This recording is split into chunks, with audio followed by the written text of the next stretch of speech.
Bonjour, bonsoir, bandeko nyonso balandi ya Leta Stock TV, tosolola pembe télévision, toye liboso na bino, lelo toye na teni oyo pona kolakisa ete toza ensemble na mapinga na biso oyo bazali na mboka kuna bazobunda pona ekolo pona kokengela mboka na biso, toye koyebisa bango ke boza bino moko te, nous sommes ensemble, Nzambe aza na biso. Tozotia bino na mabondeli na biso, vous êtes là dans nos prières. Bino batu Nzambe apesa mitema ya kotelema, bondimi bokufa, bondimi botika na bino mokili oyo pona lelo mboka na biso bazwa te, mboka na biso ezalaka ndenge ezali. Tosengi bino merci, vraiment tosengi merci, et puis tozotia bino na mabondeli na biso, tozotika bino te butu na moi, on est là pour prier pour vous.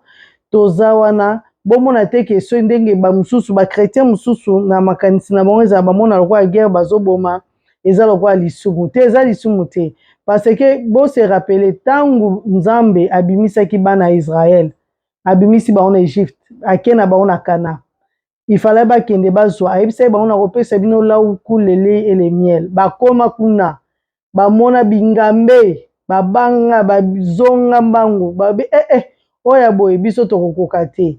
Mais Nzambe ayebisi bango te bokobundanga na kozala na bino. So totali pe mingi na bana Israël ezalaki guerre, Nzambe aza na bango oyo batombolaki Moïse, ntango baotombola Moïse bazoganye soki maboko ekitisi et puis bapoli. De même biso pe tokotombola Moïse, totombeli na baprière, tokosambela po bino boganye, tokosambela po bino boganye, ezalaka mpona bino moko te, mais eza pe mpona Nzambe. Toza wana mpona bino, vraiment topesi bino mbote bisika nyonso bozwami oyo bozolanda biso. Nzambe alola azala na bino, atika bino te. Tokoleka kotia video ya Pasteur Walesa tosolola Pembe TV. Pasteur Walesa auti kozwa message kouta epai ya Nzambe. Nzambe alobeli ye, yo nanga tovandi tolanda eloko nini Nzambe alobeli ye. Tolanda. Pour l'accomplissement total de la prophétie sur les élections présidentielles. Surtout pour les drapeaux du pays qui parlaient, rejetant les autres, recherchant avoir une personne qui pouvait le tenir afin qu'il soit proclamé président de la République. Or que les drapeaux représentent premièrement Dieu, après le peuple et puis la nation. J'ai encore un autre message pour notre président de la République, le président Tshisekedi.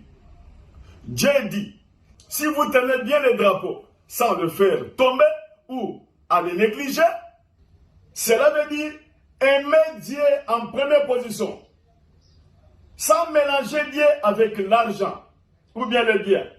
Deuxième des choses, aimer le peuple, l'intérêt du peuple avant toute chose. Troisième des choses, aimer le pays comme votre parcelle propre. Et surtout, comme vous avez accepté le message que Dieu m'avait donné de dédier le pays à l'Éternel, vous l'avez fait publiquement au stade sans avoir honte. Vous avez honoré Dieu. Dieu a dit, il va vous honorer. Parce qu'il a dit à 1 Samuel, chapitre 2, verset 30, j'honore ceux qui m'honorent, je méprise ceux qui me méprisent. Dieu a dit, il va continuer à combattre pour vous. Il va révéler tous les complots de tes ennemis. Et vous serez un président exemplaire dans ce pays, comme ça a été avec le roi David en Israël. Et votre renommée sera grande. Et ça sera le salaire de la fidélité à l'Éternel. Pour tous ceux qui ont tué dans ce pays, l'heure est venue. Dieu a dit qu'il va révéler des choses cachées, il va réclamer les sangs des innocents. Et l'homme aura à récolter ce qu'il avait semé. Il est temps de se repentir. C'est l'évangéliste Claude de Kaboudolissa, le ministre de la Défense du gouvernement de Jésus-Christ. Que mon Dieu vous bénisse. Je remercie l'Éternel pour l'accomplissement total de la prophétie sur les élections présidentielles. Surtout pour les drapeaux du pays qui parlaient, rejetant les autres, recherchant avoir une personne qui pouvait le tenir afin qu'il soit proclamé président de la République. Or que le drapeau représente premièrement Dieu, après le peuple et puis la nation. J'ai encore un autre message pour notre président de la République, le président Tshisekedi.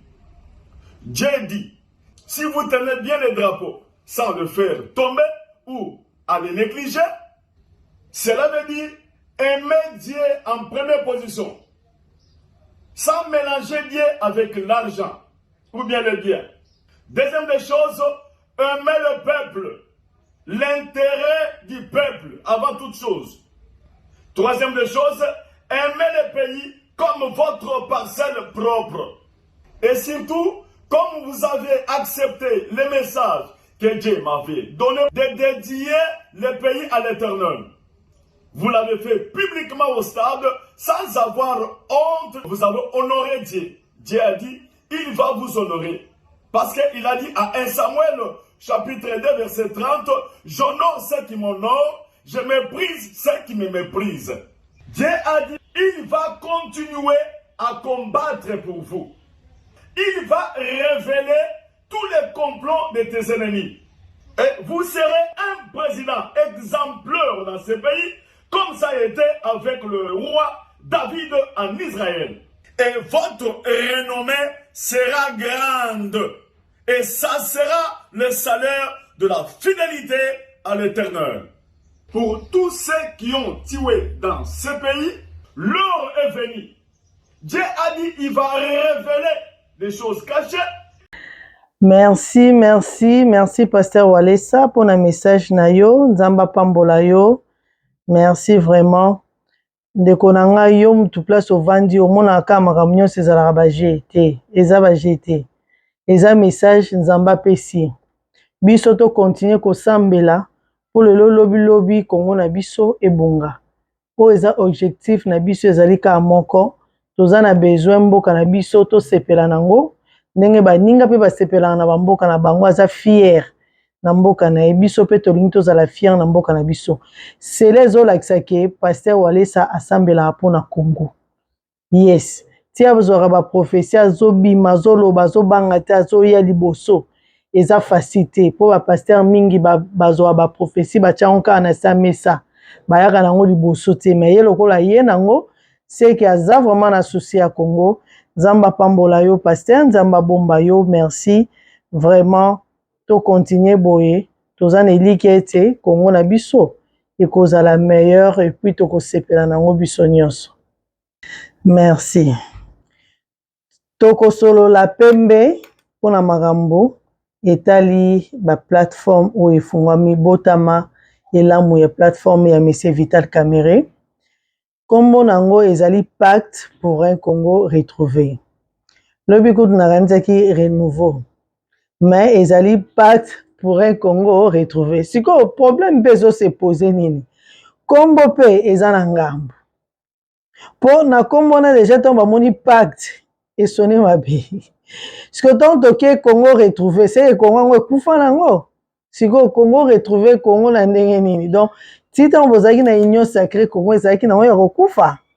Ah, donc union soka réseau bima, soka eza na kombo Vital Kamerhe ezaka na problème. Na kati ya union sacrée, ndenge toza wana eza na ba bloc oyo eza ya makasi. Quand on dit bloc ezali esika ba député basangana o basala lokola ba groupe na bango ezaka misato. Wana na union sacrée. Siko ya liboso bon, to bandaka pona PCR ekoti, ezali pacte pour un Congo retrouvé, azana na union sacrée, nana bimité. Puisque il faut tout ça la différence.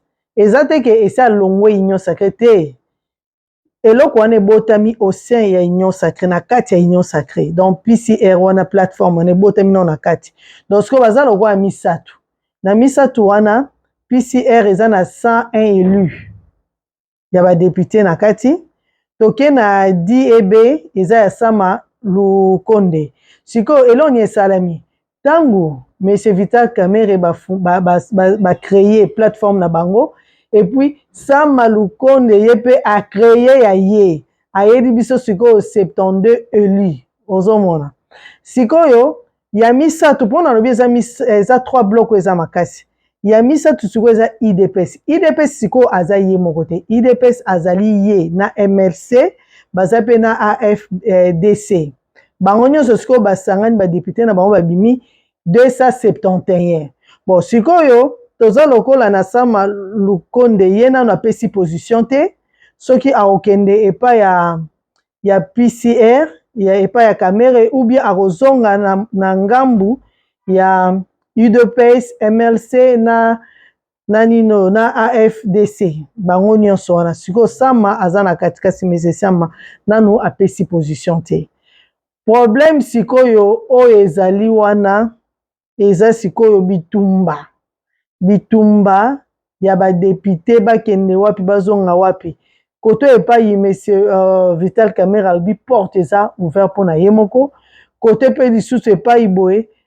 monsieur Augustin ye mpe alobi bazoyamba bato nyonso tokoleka na bilili tomeka kotiela bino ya PCR oyo ezali pacte du Congo retrouvé botala ndenge maye elekaki tolanda. Vital Kamerhe, Julien Paluku, Jean-Lucien Boussa et Tony Kankou, 4 chefs de file des principaux regroupements politiques au sein de la majorité qui réfutent par avance tout procès en opportunisme. D'après eux, leur initiative intitulée Pacte pour un Congo retrouvé est ouverte à toute adhésion et comme ils l'affirment, ne vise qu'à renforcer la cohésion au sein de la majorité. Explication. S'il n'y a pas une organisation, s'il n'y a pas des gens qui réfléchissent, eh bien, rien ne va se faire. On n'attend pas que le président de la République, Félix Tshisekedi, nous demande de réfléchir, nous demande de travailler. Voilà le sens de la création de ce pacte qui est composé d'hommes de terrain, connus pour leur pragmatisme et leur efficacité dans la formulation des contributions qui vont permettre à ces pays de sortir finalement du marasme. Cette nouvelle alliance qui s'affiche au sein de l'Union sacrée, officiellement le parti de Félix Tshisekedi, l'UDPS, n'y voit rien à redire. Mais à l'heure où se décide en haut lieu la primature ou encore la présidence des 2 chambres du Parlement, le lancement de la plateforme interroge au sein de la majorité. Il y a là le positionnement qui est en train de hanter les esprits des uns et des autres. Les résultats des élections, c'est l'Union sacrée qui a battu campagne. Il revient à cette même union sacrée d'organiser la consolidation. Il y a un petit noyau qui veut se soustraire et s'en accaparer. Mais c'est quand même étonnant. Je suis étonné. Manœuvre ou pas, les jeux seront faits par le président lui-même. Félix Tshisekedi devra composer avec toutes les forces en présence. Sans doute se décidera-t-il à la fin mars, après la fin des procès en contestation et la... Ah, bandeko, zamba sunga biso. Kande bomoni vidéo wana papa oyo alobi ya suka ye aza epa ya Jean-Pierre Bemba. Comme les monsieur Désiré ezokima. Yepe nenga zabo eza lokola batu bayebaki te. Esalami kabwe parce que kolanda Julien Paluku yepe alobi ke bakoki kozela chef de l'état te po na ba créer donc ezelo moko eza ekoede.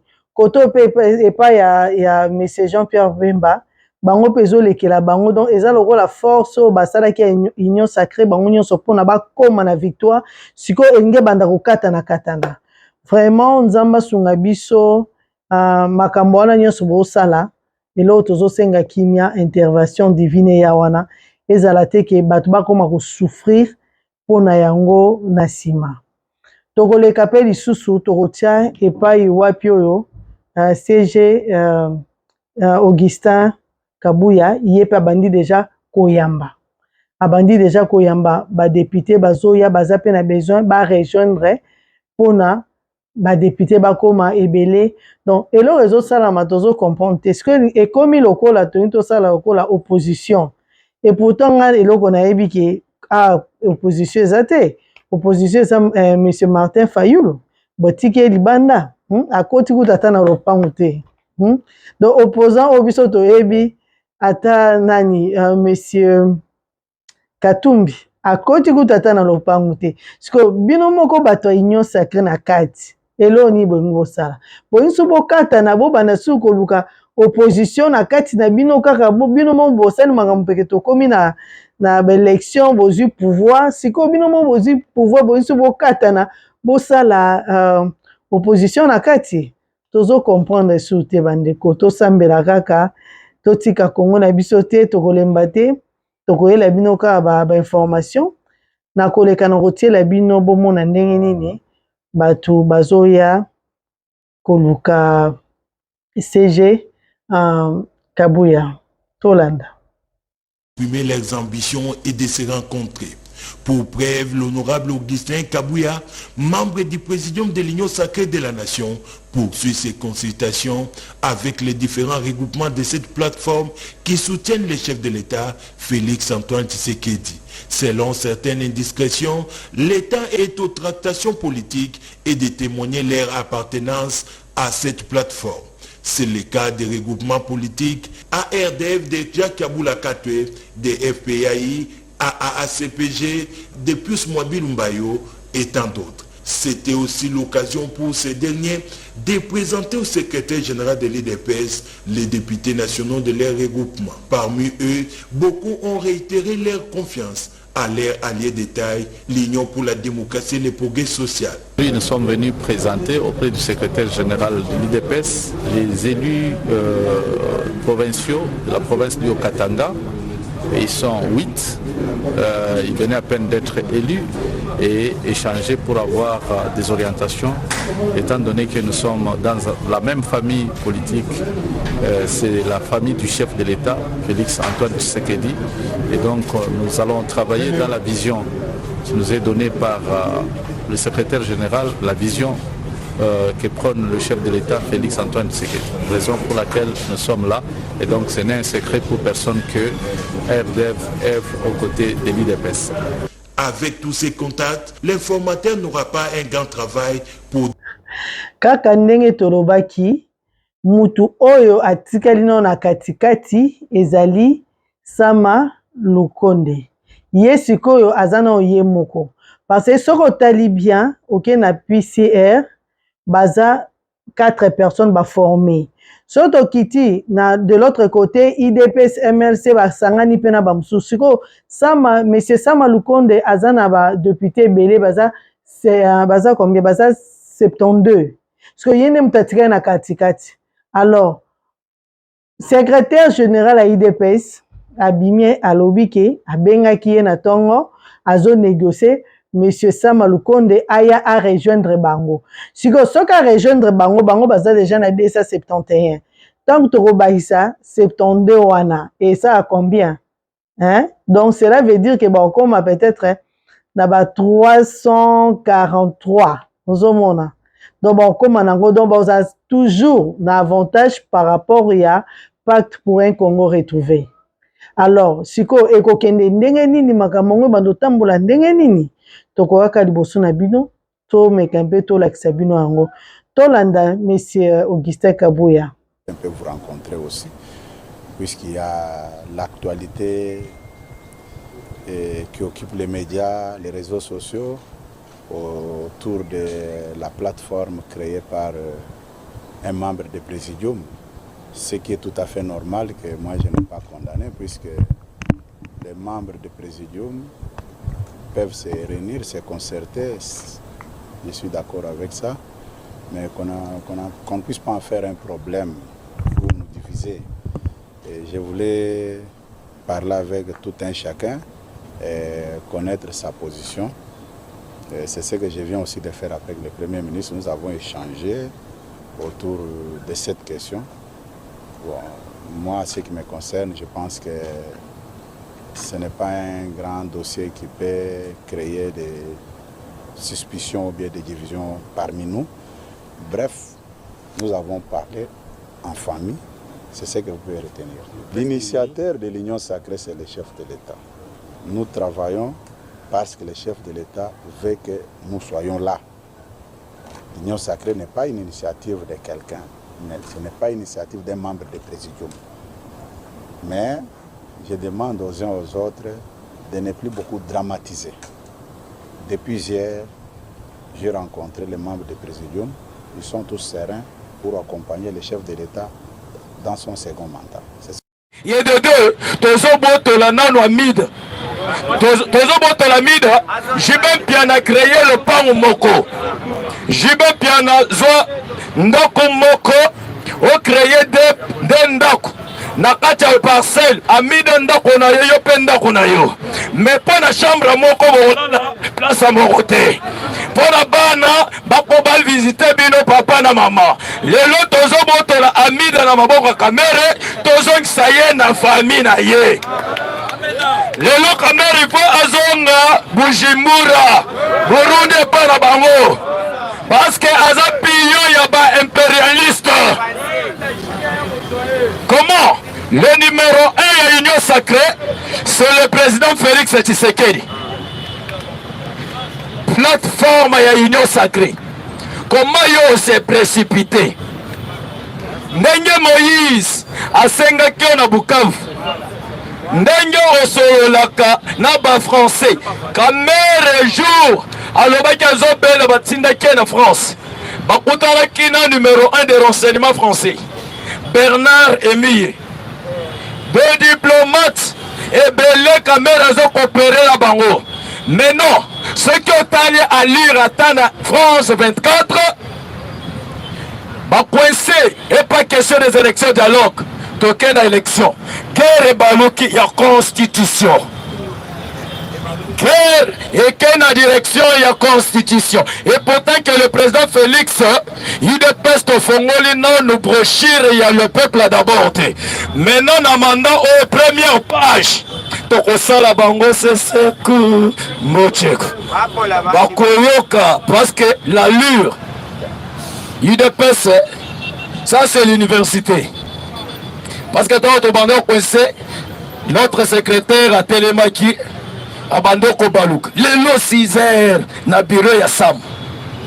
Mais c'est Sam. Pour l'Union c'est union sacrée. Non, bisogna na sima chef de l'État. Koto Bahati, Mbemba, Naba Moussous Batika Balbin, en cas d'erreur, ceux qui te se retiré, Pembeni a eu des pèses, carrière politique et ça uni et Koufi.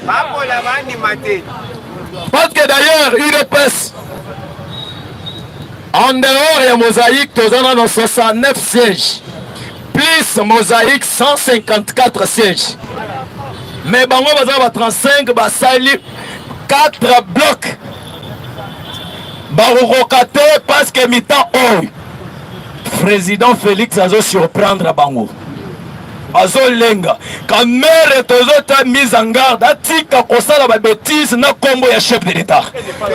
Parce que wana a exagéré. Tant wakendaki na Rwanda na mariage à James Kabareba, moi na James Kabareba. Akendali su na kombo ya chef de l'État. Abimi kuna atamboli na ba bunangana presque partout à Sengi dialogue. Kamere. Maintenant, la guerre actuelle. Mettons au Ezake, nous, les Congolais n'a pas étrangers.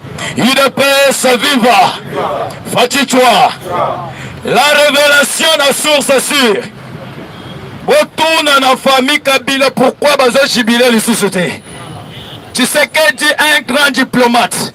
Le bien de Kabila, pourquoi la famille Kabila basée en agitation en Afrique du Sud? Une paix se vivra. Tu sais qu'Eli Moukwantongolo, le roi soleil, Elohim lui-même sur la terre. C'est que Boïkatsa Congo Braza. Pourquoi la divinité est sous le colote, la divinité sur la terre? Nakachanzoti, tu sais qu'Eli Chilombo. Pourquoi pour affronter Batoy en fer?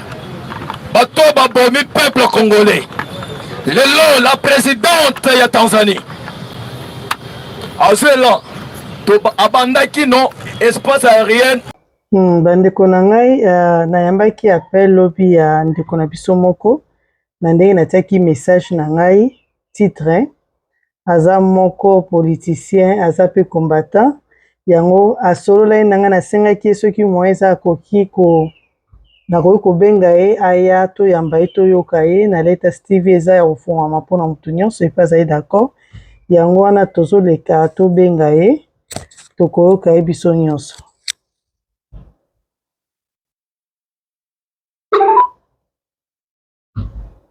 Allô, bonjour papa, bonjour. Ouais, bonjour maman. Na papa na ngai nazongeli yo parce que lobi ntango natiaki émission elekaki na titre na ngai obengaki ngai nasengaki yo na obi te soki moyen ezali nakoki kolekisa yo na leta stock comme ça o intervenir mpona namoni olobelaki monsieur Vital Kamerhe. Ouais, bon, c'est trop dire. Je me présente d'abord, je suis monsieur Jimmy, hein. Jimmy Kindefou, Naza, secrétaire fédéral chargé de mobilisation et propagande, il y a INF Cape Town. Donc, Vital Kamerhe a dit autorité morale Nangaï. Donc, le président est parti Nangaï. Ok. Problème, en fait, il a dit information bien actualité de l'Egamikolo. À propos de la plateforme Obabengi partent pour le Congo retrouvé. Donc, Batbazolo de gauche à droite, tout là, et puis la moi qui, pour faire que certains commentaires. Souci est en fait. Tozoyoka yo papa, loba. Ouais, souci est pour moi, je crois bien, la personne de Vital Kamerhe, la plupart des Congolais, ils vont comprendre la vision à M. Kamerhe. Imagine, la soupçon de Sala, les mêmes soupçons de Sala, après soupçon de la condamnation. Et dans la condamnation, il y a une analyse. Moi, je conclure ma communauté sur la pensée à président de la République, ou bien penser à M. Vital Kamerhe. Or, étant mon la Vital Kamerhe étant sorti il y a plateforme, c'était mardi passé, il y a semaine Oyo, à s'expliquer bien devant les médias et puis devant tous les Congolais. Et pourquoi partent pour le Congo retrouver? Alobi ezali et plateforme Oyo et accompagner le vision à président de la République. Ezali plateforme Oyo a invité Batumususo Bakoki Koya pour accompagner vision à président de la République. Papa nangai nakoki kokata mwa muke sikoyo union sacrée tina nango eza nini parce que union sacrée nde moto eza pour accompagner. Pourquoi ko créer plateforme na kati ya union oyo eza déjà na kati ya union sacrée? Moi, je pense bien à comprendre union sacrée. Vous m'avez dit, est-ce que union sacrée est un parti politique? Union sacrée est un parti politique. Moi, je pense que na kati ya union sacrée, il y a même plus de 500 partis politiques ou regroupements et dans la kati ya union sacrée. Et ça est définitif, na kati ya union sacrée, tant au président Abisso, pour accompagner le deuxième mandat, et là, ils ont prouvé que le président Abisso a la majorité parlementaire. Voilà pourquoi il m'a dit que après des corps à jambes, on est kozwa, na kati ya musala ya pouvoir ya zwaki, à mon avis, Tambola Bongote a invité qui battu nyonso, na union sacrée. Maintenant, présent du pouvoir, au pouvoir, au peuple PCI, au moutokolo bate que notre sangala qui n'a présent pour tout ça la musala, présent du pouvoir, na kata pouvoir, parti à INF, ezali parmi ma parti, où ezali deuxième, na kata ba élection présidentielle, il y a présent à Sénéca Dima. Là, il faut comprendre. Alors, tant que Vandi, bakei na kati ya élection, basangala ki ensemble, bakei bakoti zamba bazwi nyama baye na nyama. Baboma nyama po bali ya dosati. Allô? Allô? Ya namoni. Allô? Allô, oui. Basili ki ba élection. Président a prêté serment. Les gens vont te demander question. Comment se fait-il président a prêté serment samedi à le 20? Mais comme mardi, il y a le 23, si je ne me trompe pas, sortie officielle, il y a pas pour le Congo retrouver Ebima. Donc c'est quelque chose où il y a qui déjà kala, na kati ya plan. Il y a des locaux où il y a kala. Ok, papa na ngai pona kata o maloba te plus okoza na mwa mukuse te pona otala pe ngonga comme ça tokokata président Vital Kamerhe azo envié qu'on a la première ministre était azo envié qu'on a la président parlementaire. Les Congolais doivent se taire basé la suite fin parce que Makambo Kamerhe azo ça la président de la République a biango et ça lit ma stratégie politique. pour tokende kosala mosala ensemble. Le président de la République, les Congolais vont à Kimia, c'est la suite et fin, il y a ma campagne sur les Salama. Et puis, poste à Premier ministre, et Zali, ma poste à Premier ministre, ma poste discrétionnel, il y a président de la République à cause la choix au Yalingi. Ok, merci beaucoup. Merci, Nzamba Pambola yo, Toyoki yo, merci. Et puis, bandeko balandi pe place bozali boyoki, eza moko na bino, ayebi na kopesa oyo boyoki. Merci, Nzamba Pambola yo, abomba yo, toko kutana na mbarasima. Thank you so much. Thank you. Bandeko na ngai, leo aussi na bakisi ezaka moko, tokotia video ya Parlement debout. Ba discours bazosala na balabala biso tosenga na président Félix omoni mandat o elekaki bon bomonaki bango bandai koloba bandai kosala ezai po babunda pona yozwa mais ce que lokola yo de Josué est-ce qu'il n'y a pas moyen topekisi bango baloba te parce que eza politique bazosala bakoki kosala mais au moins na minoko na bango tango bazoloba batiaka mai. Parce que l'olemo na bango eza pepele mingi, eza vraiment bien te, et baby sa pe éducation ba na biso, o bazokola, baleki na bango bazomona ba olanda exemple nani. To bundela ramboka, memboka tant tozo bundela ngo, to saela ngo masumu te, eza mabe mingi. En plus, c'est l'or musu na ina bakisa, tu sais, omoni nzambe a partage la gloire na ina mutu te. Ata olingi mutu na yo, mais tia nzambe ne sika nzambe, otie mutu pe nesika ya mutu. Po soko komi ko partager gloire ya nzambe na mutu. Okoya ko boma mutu pamba. Okokama mutu akufi nzoka ne pona yo bande ko sala culte d'adoration. Bandeko. Pardon vraiment. Toti keloko wana ezelo moko e bandi nango sikote ndenge bat balobaka me e bandi banda mobutu. Ezo yaka kezo continuer. Pourquoi na bamboka musu basala ba culte wana te? Pourquoi kana bamboka Afrique okoyoka bango maloba kilo ndengwa maloba o il faut kopesa ye moko yawe. Pourquoi basala yango te? Pourquoi kaka biso na Congo il faut to sala yango? Nyonso ano yebi ke soko sali yango okozomwa quelque chose okolia. Mais tango bakobongisela biso makambo wana nyonso ba salaire makambo tokozanga bato bosala bajalelo. Bandeko sala na ojalelo na yo olingo sala mais tango zo sala yeba que Jésus revient bientôt. Akwa kokuto na jalelo wana otikali likoloka yo zokumisa en plus jalelo wana soki eleki makasi okokamwa yo ule obatela président na okoboma président na yo nzambe ekopesa ye kanda longoli président na moki likolo na yo tosala très attention bandeko bosala politique na bino mais boyebake nzambe azali likolo na nyonso. Merci balandi nyonso, merci na bino batu bopesi biso vraiment tona ya koyoka biso tosengi bino merci bo s'abonner massivement bo aimer bo partager pona epesa biso pe makasi tosala ka musala to memela bino ka ba nouvelle. Merci nzamba batela bino na mabota na bino bisika nyonso bozwami kimia ezala na kati na bino na kombo na Yesu amen.